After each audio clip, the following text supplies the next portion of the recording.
Good morning po at ang pagpapatuloy po natin ang pag-aaral po natin of gender and identity.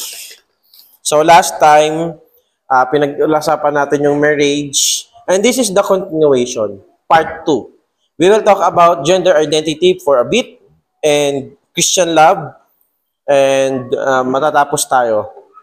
Gender identity. So last time, napahagingan na po natin to pero babalikan po ulit natin because this is very timely at naiiba na yung truth.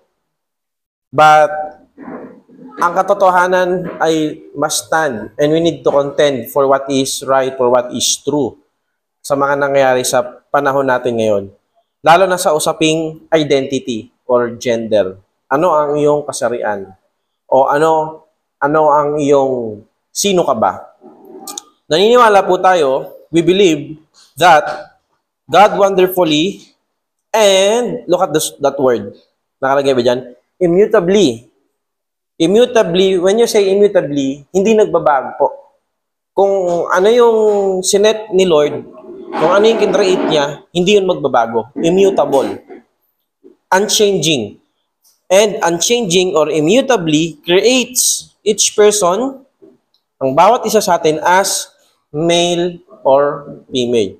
Bilang lalaki o bilang babae. Wala ding kalahating hayop, kalahating tao. Walang ganoon. Kalahating anghel, kalahating tao. Wala pong ganoon. Pagdating naman sa kasarian, male or female. So, this is very hot topic today. Kasi nga, iniiba-iba na nila yung definitions. Like what we talked about last time. What is a woman or what is a female, etc. and etc. These two distinct, ibig sabihin magkaiba. Ang lalaki at babae, though tayo ay lahat from the dust. The woman came from Adam. The woman came from man. Eve came from Adam, from the dust. But God created them very uniquely. Sa kanilang halimbawa, ang mga babae, they were weaker vessel. What do you mean by that? When it comes to physical work, hindi nila kayang gawin yung mga ginagawa ng mga lalaki. Sino ba yung nagbubuhat ng halimbawa, sino ba yung nagmamaso? Sino ba yung nagpipintura ng mga dapat pinturahan? Nakita ko, di ba? Ang sabi ng feminist, equal lang sila ng lalaki at ng babae. Pero, sino ba yung nagme-mekaniko? Sino ba yung nagpipintura ng mga umaakyat kung saan-saan para gawin yung, kunyari, sa Meralco, sa kuryente, etc. etc. Yan ay mga panglalaking trabaho. Kasi nga, ang babae, they were created by God as weaker vessel. Physically, mahina ang babae. So, kapag ang isang lalaki at isang babae nagsuntukan, sino mananalo? Siyempre, lalaki. Kahit sabihin mo yung lalaki, babading-bading. Lalaki pa din yun.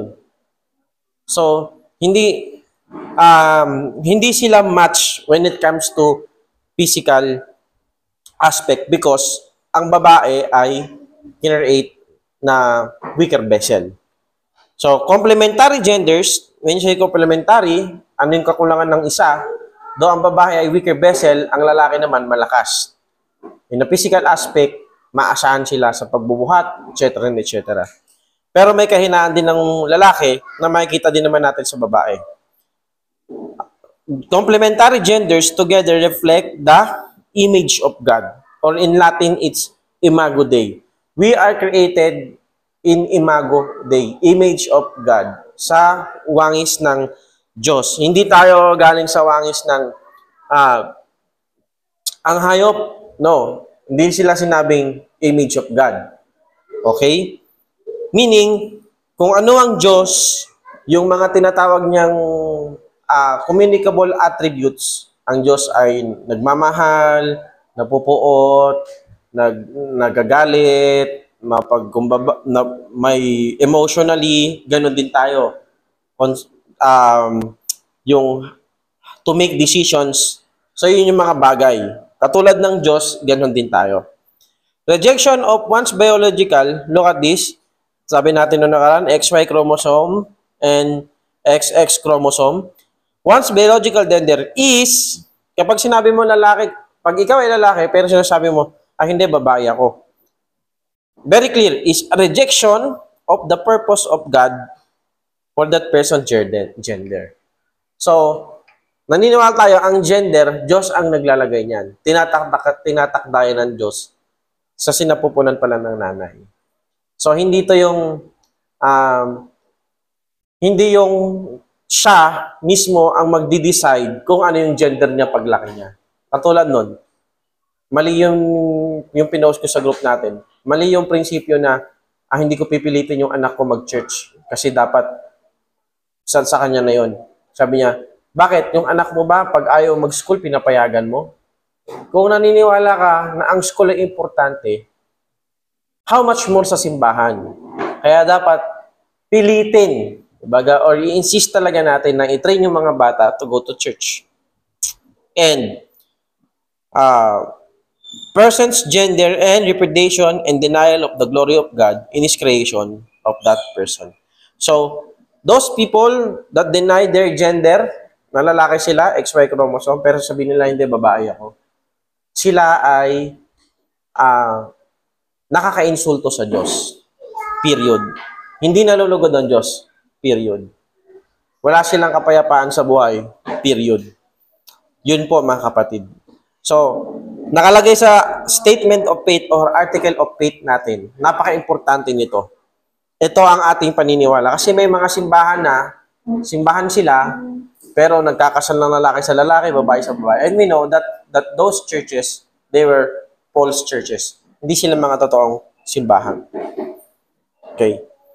Next, dito naman tayo, Roman numeral number 4. So, tapos na tayo sa identity, marriage. And then, dito tayo sa Christian love. Yan. Bakit huling-huli to? Bakit huling-huli tong Christian love? Kasi nga, mula Article 1 hanggang Article 20, 21, 22, na mga pinag-aralan natin, kung sino man yung sa Sunday School dito, simula nung nag-take over yung taga Brookside, di ba, Articles of Faith, tama ba yung pinag-aaralan? Bakit hinuli tong Christian love? Itong pagmamahal? Napaka-importante nito kasi parang magiging walang kwenta yung mga napag-aralan natin kung walang pagmamahal. Tignan natin sa sinasabi ni Apostol Pablo. 1 Corinthians chapter 13. Buksan natin, mga kapatid. Maulang umaga po. At ayan, akala ko malilate kami kasi umuulan. Pero dahil umuulan, yung mga tao ayaw lumabas. Wala mga sasakyan sa daan. Ang bilis. Bilis ng biyahe namin. Umalis na kami doon, 6:40. Pero ano. Ito po ang sabi ni Apostol Pablo.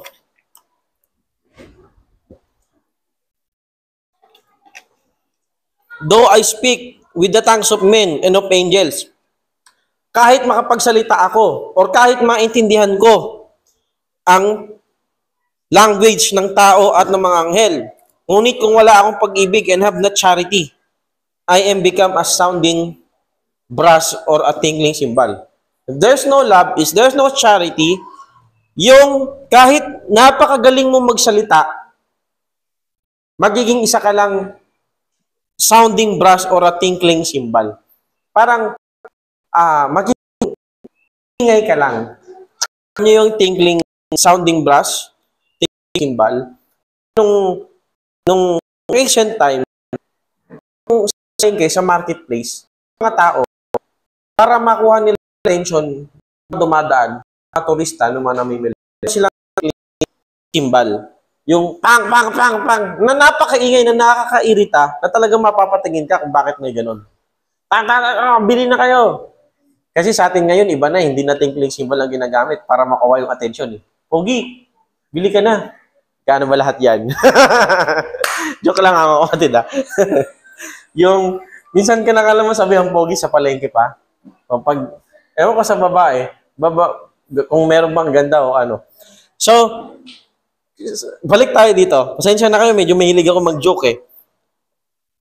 Kahit magaling ka magsalita, magiging ingay ka lang na masakit sa pakinggan sa tenga kung wala kang pagmamahal. So, tignan natin. Mamaya, babalikan ulit natin ito. Huwag niyo pong lulubayan ng pahina na yan. We believe that every person must be afforded compassion, love, kindness, respect, and dignity for the sake of the gospel. Now, katulad nung nasabi natin noong nakaraan, kapag ikaw ay isang Kristiyano, ikaw dapat yung nagpapakita ng pagpapasensya, respeto, pagmamahal. Napakaganda na sinabi ni Jesus. Sabi niya, o tignan mo ha, tayo mga tao, mabait lang tayo kapag yung tao mabait sa atin. Yes or no? Yes. Pero sabi ni Jesus, wag. Wag kang mabait lang dun sa mga mabait sa'yo. Kasi para ka ding mga taong walang pagkakilala sa Diyos. Maging mabait ka din kahit sa kaaway mo.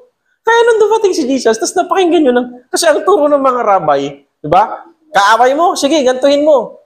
Iniba ni, pagdating si Jesus Christ, ay hindi, pagmamahal. Thou shall love the Lord thy God. Kaya nung tinanong si Jesus Christ, Jesus, ano ang pinakamatinding utos? Pinaka-greatest of all commandments. Sabi ni Jesus Christ, thou shall love the Lord thy God with all thy heart and with all soul and with all thy might. Tapos, pagdating sa susunod na verse, sabi, and the second is like unto it. At yung pangalawa, nung nauna, love thy neighbor as thyself. Mahalin mo ang kapitbahay mo, ang kapwa mo. Bakit gaya ng sarili natin? Kasi mahal natin yung sarili natin. Kung mamahalin natin yung neighbor natin, kapwa natin, kaaway natin, ng katulad ng pagmamahal natin sa sarili natin, magiging maganda ang kalalabasan. But, again, napakahirap pong gawin yung mga bagay to. Kahit ako, napakadaling sabihin, mahirap gawin. But, hindi ibig sabihin mahirap gawin, hindi na natin itatry. The key in Christian life is trying, striving. Don't stop trying. Na, diba yung may kasamaan mo ng loob, nakatabi mo sa church, wala na kasing upuan eh. Inalaglag yung ballpen. Sasabihin sa'yo ng Holy Spirit, damputin mo, pagkakataon mo na para magbati kayo. Ayoko nga. Minsan may ganyan. Pagkakataon na tayong gawa ng mabuti sa kaaway natin. Kaso, pinipili pa rin natin, ayoko nga, bala siya. Bala buhay niya. Tapos, kapag may nangyari sa kasama, ang sarap-sarap pang sabihin, buti nga. Diba?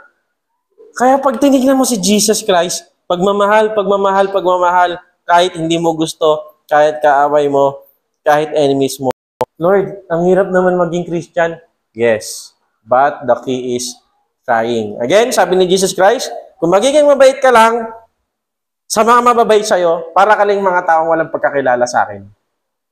So, that is, alam mo yung sapak yun sa ating lahat. Kahit sa akin, kahit kanino. We believe that the most loving thing one can do is share the truth of what the Bible says about sinful behavior and hope that the gospel brings. Ngayon naman, tayo, kung tagalagang mahal natin ng isang tao, para makalaya siya sa pagkakaalipin sa kasalanan, ano ang makakapagpalaya sa kasalanan? Ano ba? Pera ba? Etc. etc. Hindi, yung gospel, the good news, na ang taong yan. Ngayon, bakit ang church nagkakaroon ng community service? Halimbawa, maganda mga kapatid, kapag may anniversary sa church, alam mo yung professor ko sa Bible College, Pastor Samson, alam mo lahat ng kapitbahay niya, kabati ng simbahan. Kaya pag may event sila, sarado yung kalsada. Bakit? Kasi ang ginagawa ng church, naglalaan sila ng budget, gumagawa sila ng something na maibibigay nila sa mga kapitbahay. Kunyari, sabi niya, naisipan daw ng church, yung simple lang, walis, magkano ba yung walis tingting? May nakalagay lang na ribbon. We want to celebrate our anniversary with you. This is our giveaways. Yung kahit mga hindi nagsisimba, yun dyan lang, hello po, ito po, mag-anniversary po kasi kami, giveaways po namin sa inyo bilang kapitbahay. Ngayon,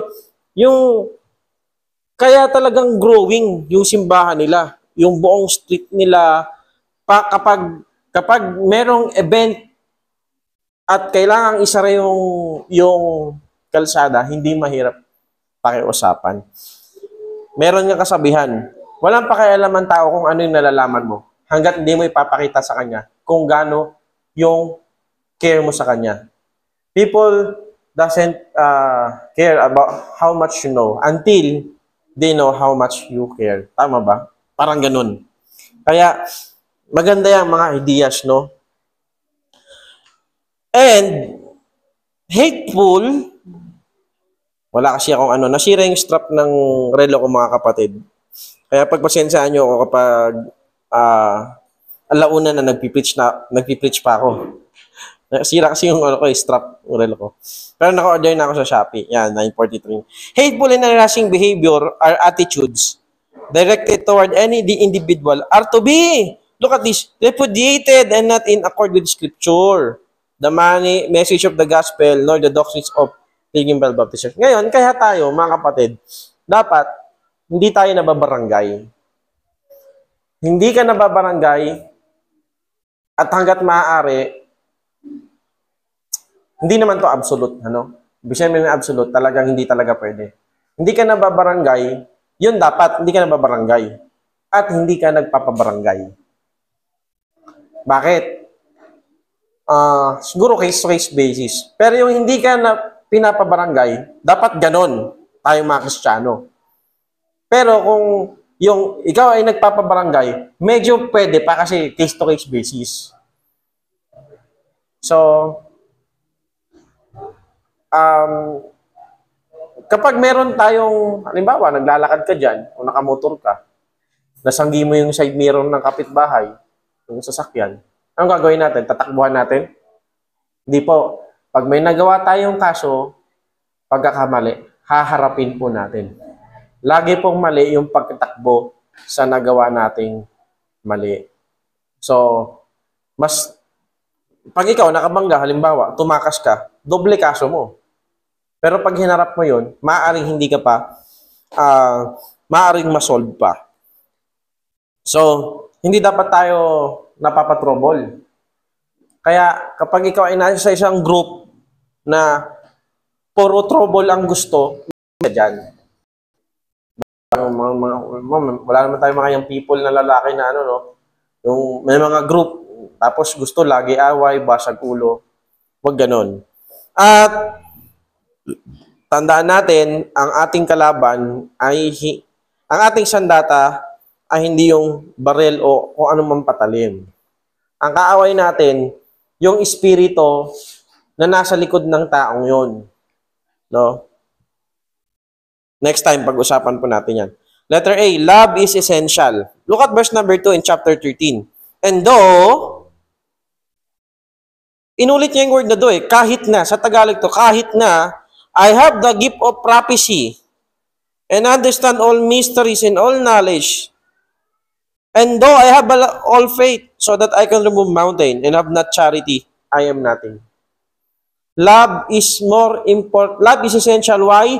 Because it is important than prophecy. The Bible is full of prophecy. All most of what was written in God's word is about prophecy of what will happen, ano ang mangyayari sa ating mundo. Pero sabi ng Apostle Pablo, kahit alam mo ang Biblia, alam mo ang propesiya, pero kung wala kang pag-ibig, wala ka pa din. Maraming mga tao, I know somebody, mas magaling pa sila sa akin sa Bible, pero hindi mo makitaan ng pagmamahal. Anong nakikita mo? Yung laki ng ulo nila, nahihirapan na silang maglakad kasi sobrang laki ng ulo nila, ang tabigat at ang daming alam. At hindi mo na makitaan yung pagpapakaumbaba. Hindi marunong mag-sorry, hindi marunong magpasensya, hindi marunong humingi ng dispensa, etc. Tandaan natin, hindi nagtatapos sa ulo yung mga nalalaman natin, by Biblia man o anumang bagay. Kaya natin nalalaman yung mga bagay na nalalaman natin para i-share natin, para i-apply natin. Ano yung principle natin? Head. 3H principle. Head, heart, and hand. Nalaman mo, may sa puso mo, at hindi magtatapos doon, kailangan ipamuhay mo. Head, heart, hand. Another thing, love is more important than mysteries. Now, there's a lot, maybe 7 or 8 mysteries in the Bible. Pag sinabi mong mystery, something that is concealed, no? Or something that cannot you cannot comprehend completely. Hindi mo maunawaan 100%. For example, Trinity.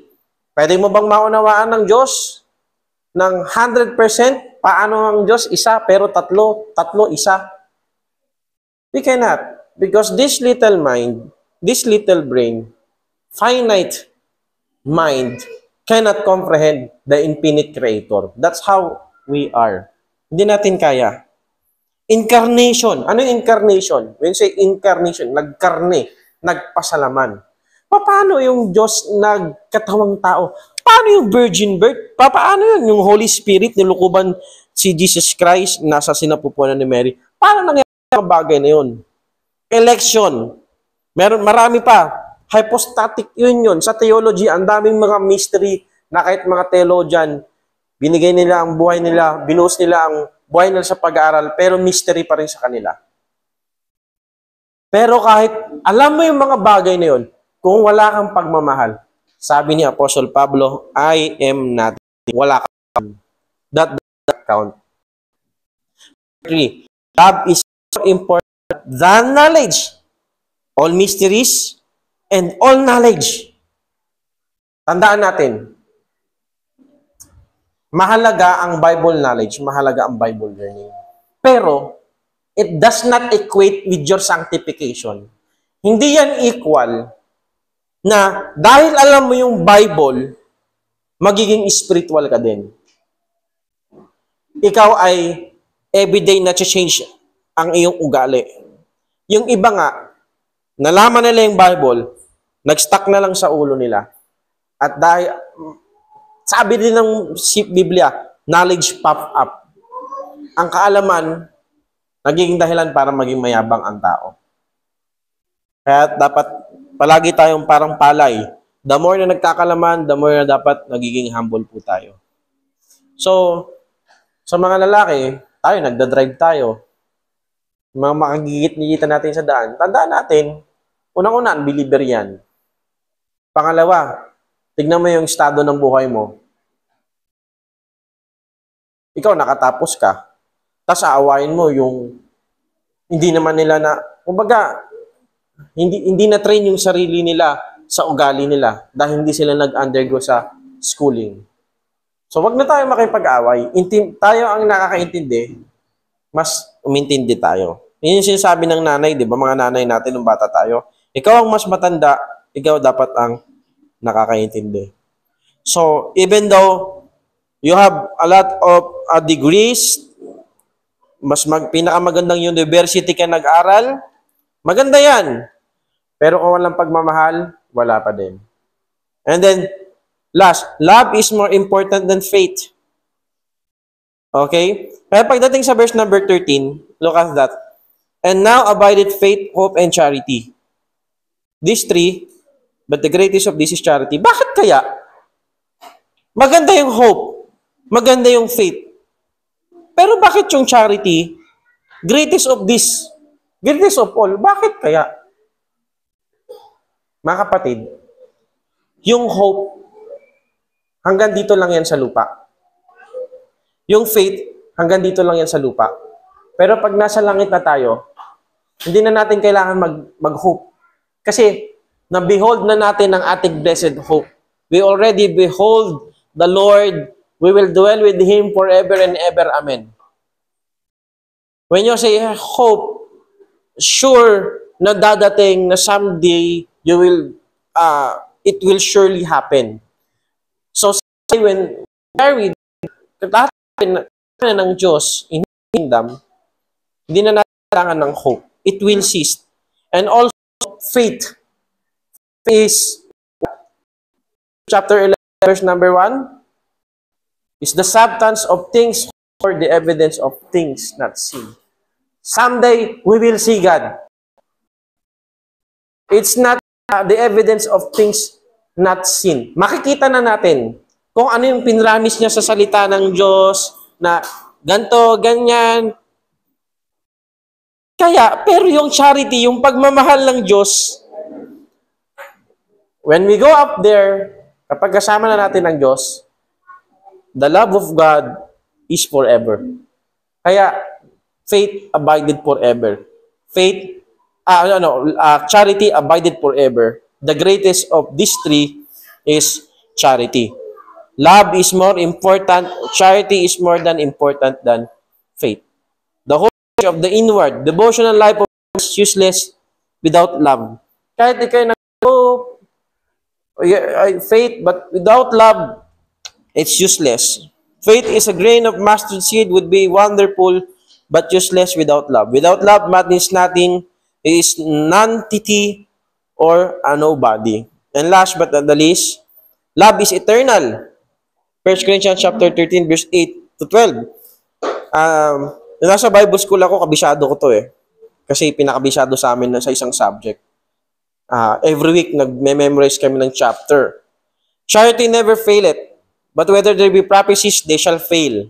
Whether there be tongues, they shall cease. Whether there be knowledge, it shall vanish away. For we know in part, and we prophesy in part. But then which is perfect is come, then that which is in part shall be done away. When I was a child, I speak as a child, and I stood as a child, I thought as a child. But when I became a man, I put away childish things. For now we see through a glass, darkly, but then face to face. Now I know in part, but then shall I know, even as also I am known. Love will outlive prophecy, because prophecy will fail or prophecy will stop. Meron nagsalita ng Diyos, hindi na natin kailangan magsabi na siya ay propeta, etc., etc. Love will outlive tongues. Tongues too will cease.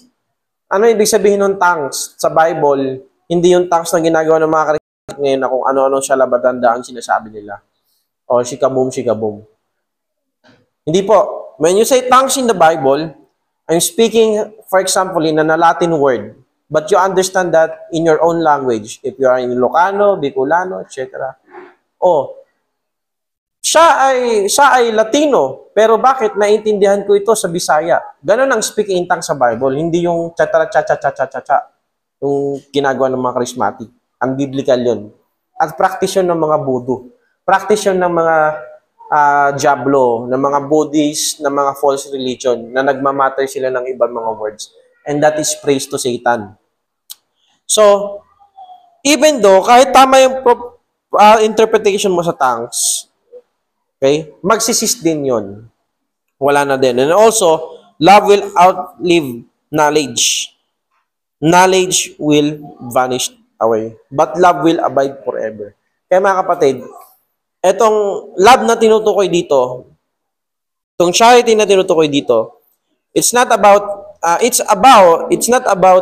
charity that is romantic love, but the unconditional love of God na gusto ng Diyos na yun din yung ating isabuhay. What do you say? Unconditional. Ang pag-ibig sa atin ng Diyos ay hindi conditional. Unconditional. Look at that.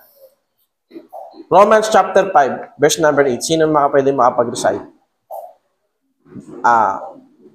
But God commended His love toward us. Christ died for us. Yun ba yung kompletong verse? But God commended His love toward us. Christ died for us. Yun ba yung kompletong verse? Hindi. Sa Greek, ang tawag doon, yung in that, while we were yet sinners, that is genitive absolute.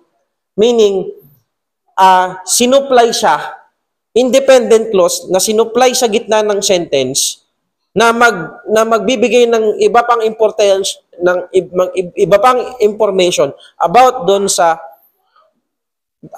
sa pangungusap. But God commended His love toward us. Ipinakita ng Diyos ang kanyang pag-ibig. While we were yet sinners, nung tayo ay makakasalanan pa. Si Jesus Christ, hindi niya tayo minahal o hindi siya namatay sa atin. Kailangan magpakabait ka muna para mamatay ako sa'yo. O dapat maging perfect ka muna para mamatay ako sa'yo. O dapat gaging ganito ka muna para mahalin kita. No! While we were yet sinners, nung tayo ay makakasalanan pa at hanggang ngayon makasalanan pa din tayo, mahal pa rin tayo ng Diyos. At ganun yung pagmamahal na gusto ng Diyos na ma-apply natin sa buhay natin. Ang hirap, no? Paano mo mamahalin yung taong hindi karapat dapat mahalin? Ngayon, ibalik mo yun sa sarili mo. Ikaw, hindi karapat dapat mahalin ng Diyos, pero minahal ka niya. Wow, ganun pala yun, Pastor. Yes. So, a life of a Christian is a life of struggle about loving someone na hindi karapat-dapat, but God wants to love anyone, kapwa natin. Hey, mga kapatid, kung hanggat maaari, kung kaya nating tumulong, tumulong tayo.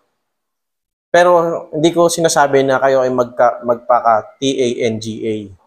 Alam mo, niloloko ka, nagpapaloko ka lang din. Ibig sabihin, may mga tao talagang kapos. Sa Bible, yung mga paralisado, hindi kaya magtrabaho, meron pa rin silang trabaho eh. Ang trabaho nila, manglimos.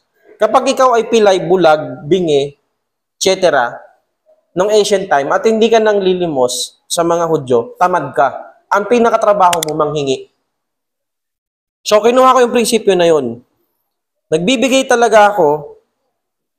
Bakit, Pastor? Magkano ba binibigay mo? Malaki ba? Hindi, 2 lang. 5, ganun. Alam nyo naman mga Ilocano, pag naglabas ng pera, pag-iisip. Pag bibili nga ako sa Shopee, pag-iisip ako pa ng 1,000 times. Bibiling ko ba ito? Hindi. Sayang pera, wag na nga. Ibig sabihin, magbibigay ka, yung prinsipyo na, ito, kahit bulag siya, nanghihingi siya, trabaho niya yon. Ang tayo naman, tayo ay maawa, mahabag. Yun yung design yun ng Diyos. No? Na tayo mga able, we show compassion to those people. Kaya pag may mga ganyan, mayroon tayong mga tao matutulungan, maganda po yun. But ang pinaka may tutulong natin sa kanila, gospel. Bigyan natin sila ng gospel tract, masyara natin sila, o alam nyo, ibahin nyo yung, wag tayo maging usual na Christian, usual na tao. Tayo ay hindi lang usual na tao, Christian tayo. Dumating na ba sa point na merong delivery driver sa Shopee, inalok mo na, kuya, tubig muna. Naranasan nyo na ba yun? Hindi pa. Hindi pa. Kasi, hindi nga tayo nag-thank you. Ganda ng parcel ko. Kaya thank you Ingat ka. Gusto mo tubig muna. Lalo na, titignan mo kung may water bottle siya. Kaya malamig na tubig. Yun po ay pagpapakita ng pagmamahal natin sa kapwa natin. Tsaka huwag yung papagalitan yung mga crew sa Jollibee pag mali yung order na yun nabigay sa inyo. Amen? Pag nasubukan nyo magtrabaho sa Jollibee, sa McDo, KFC, etc., etc. Kapastor, nasubukan mo pa? Hindi ko nasubukan. Pero yung kapatid ko, si Julie, nasubukan niya. Diba? Ilang oras, hindi sila pwedeng umupo. Si Sister Lizelle, naranasan madali. McDo girl to eh. Ang hirap. Alam mo yung wala ka nang kain, di ka pwedeng umupo, di ka magpahinga. Magkakamali ka talaga. Ba't may itong order ko? Ano ba yan? Patawag ng manager. Huwag ganon. Kristiyano tayo. Isa pa, wag nyo din babastusin yung mga security guard. Minsan ganon eh. Sasabihin ng security guard, sir, paki-log out na lang po. Paki-log na lang po yung pangalan nyo. Ayoko nga, ikaw magsulat. Huwag ganon. Ibahin natin, hindi tayo usual na tao. Kristiyano po tayo. Okay po. So, 10 o'clock na po. Tayo po ay tumayong lahat.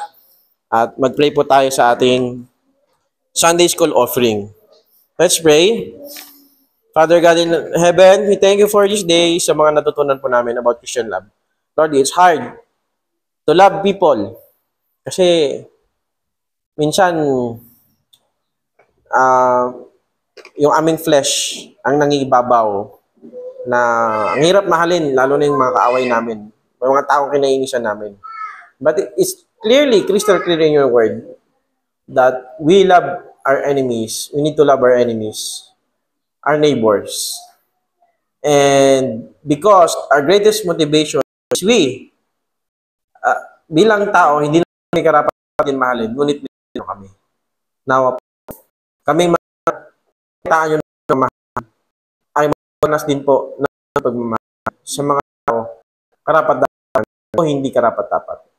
May you bless our service, and may you bless our Sunday School offering, at patuloy niyo po kaming bless sa araw na to. Thank you, Lord, for what we have learned this morning. In Jesus' name we pray. Amen. Amen po. So, pa-assist na lang Brother Marvin yung Sunday School offering natin. And then, magkaroon tayo ng mga 5 minutes break and then we will start after 5 minutes.